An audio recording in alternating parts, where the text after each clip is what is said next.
Hey there, Facebook friends and family. A. Lawrence Haskins here. I do hope that your Friday is going fabulously. I'm placing this video up here on the web on Facebook, Twitter, YouTube, MySpace, in response to a status update that I placed on my Facebook pages on Wednesday. And that status update was a question, and the question was this. Did individuals believe that the imminent repeal of Don't Ask, Don't Tell, which is the law that bans gays and lesbians from serving openly in the military, did individuals believe that the imminent repeal of that law was a sign of one, the beginning of a more open and tolerant America, or two, did individuals believe that it was a sign of the moral decline of America? And I received some very passionate responses on the public side of my page in favor of the repeal of the law. People had some very valid arguments and very heartfelt arguments as to why that this law should be repealed. But interestingly enough, in my private Facebook inbox and to my email at blog@alhlive.com, received equally impassioned responses of individuals that were for keeping the law in place. And most of these individuals, their opinions were rooted in Christian views based on the biblical teaching that God does not agree with the homosexual lifestyle. And so, and some individuals even came directly at me because some of the individuals, they know me, they know my background, and they were like, "Hey, Lawrence, we know that you were raised in the church and you should know better." And they read my response when I said that the law should be repealed. And they were like, "You should know better. Why are you saying that this law should be repealed?" Well, first of all, I want to make it clear that I do not detract my position. I do not change anything that I said.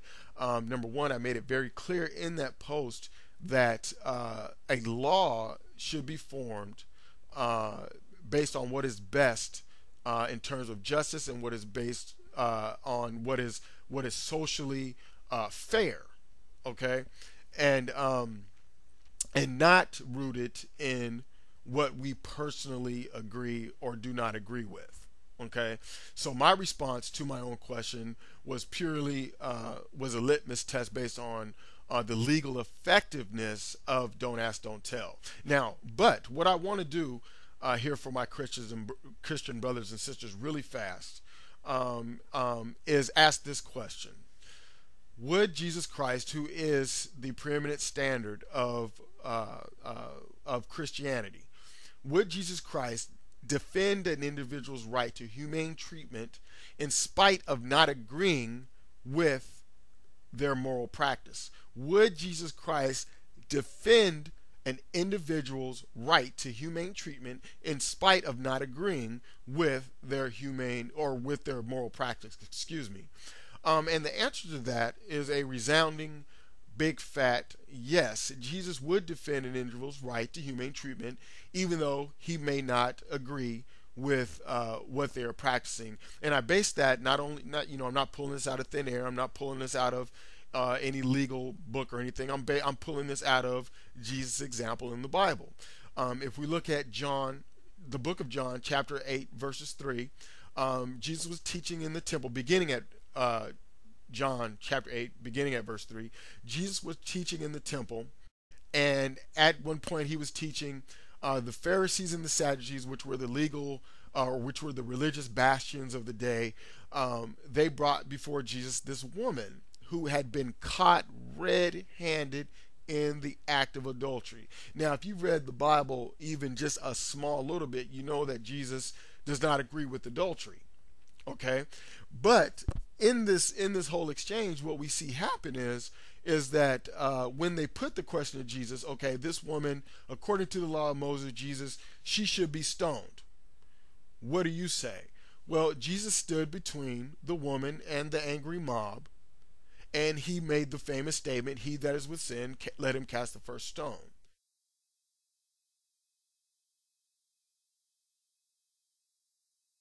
At that point, Jesus, because he defended this woman's right to be treated humanely, I'm quite certain that Jesus was not endorsing what she did. He wasn't endorsing her homosexual, or excuse me, he wasn't endorsing her adultery. He was not endorsing that. But because the mob was so angered and wanted to do physical harm and emotionally demoralize this woman, the focus shifted from what this woman had done to the unfair act of the mob that came against the woman. So he stood and defended this woman's right, even though he did not personally agree with what she did. He stood and defended this woman's right to be treated humanely. That's what Jesus did. Okay, so we can, argue and say what we want to say about, what Jesus would do and what he would say. Okay, Jesus addressed fairness in that moment.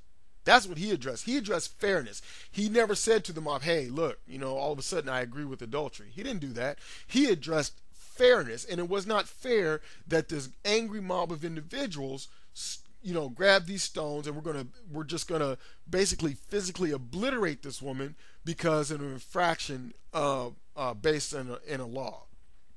Now, going back to don't ask, don't tell, is don't ask, don't tell a fair legal standard? It is absolutely not, because when we look at what is fair from a legal perspective and what is just, we have to look at these things. We have to measure the effectiveness and usefulness of a law based on, does it bring about positive social change, okay, and does the law bring harm, unfair harm and undue harm and distress to a certain class of individuals? Does it? And for me, just to break all that down, don't ask, don't tell is a hypocritical law. Okay, simply because don't ask, don't tell doesn't seek to change anything. The only thing don't ask, don't tell is in place of doing is to cover up something that individuals, the powers that be in the military, know is there, which is homosexual activity, homosexual relationships. Okay, I put in my post on Facebook. I served in the military from the late 80s to the 90s to the early 90s in the Army. And there were guys in there that were homosexual. Okay, the captains knew it, the majors knew it, the lieutenant colonels knew it, and the colonels knew it. And these men, okay, were required to perform their military duties just like anybody else was. If we had to go to war, they've been made to go to war. Okay, they would have been made to die. Okay, and everything. So the military is saying, with don't ask, don't tell. Okay, we will take your pound of flesh. You can die for us until such time that it's publicly known that you're homosexual. Until such time that what we already know is made public. So don't ask, don't tell, in my mind, is simply crafted. It was simply crafted and formed to offset national and some type of political and international embarrassment based on the ideals of what certain people think a soldier should be. Okay, so in from the Christian perspective, in churches and things like that all across America, do we throw people out of churches because they're homosexual? No, we don't. We still allow them to come in, even though we don't agree with their lifestyle. Okay, so whether or not you agree with homosexuality is a completely different argument when it comes to measuring the effectiveness of a legal standard. Okay, so your belief, so Jesus, so my Christian brothers and sisters, Jesus, even though he staunchly taught against adultery, okay, he put aside. He didn't. I won't say he put it aside, but he knew that justice in that moment was more important than the bias of a personal belief. And with don't ask, don't tell, I mean, when we put our personal opinions and our personal, all this and all that, and we try to, catapult those into platforms of, legal fairness, then that's when we have bias and unjust laws. I mean, and that's whether you stand on whatever side of this issue you stand on, whether you agree with don't ask, don't tell, or whether you don't agree with don't ask, don't tell. When we start pounding each other in the head because of our personal emotional beliefs, then we don't get anywhere. There's no progressive or effective discussion. So when you're talking about legal standard, legal fairness of things, you have to speak and talk in the legal arena.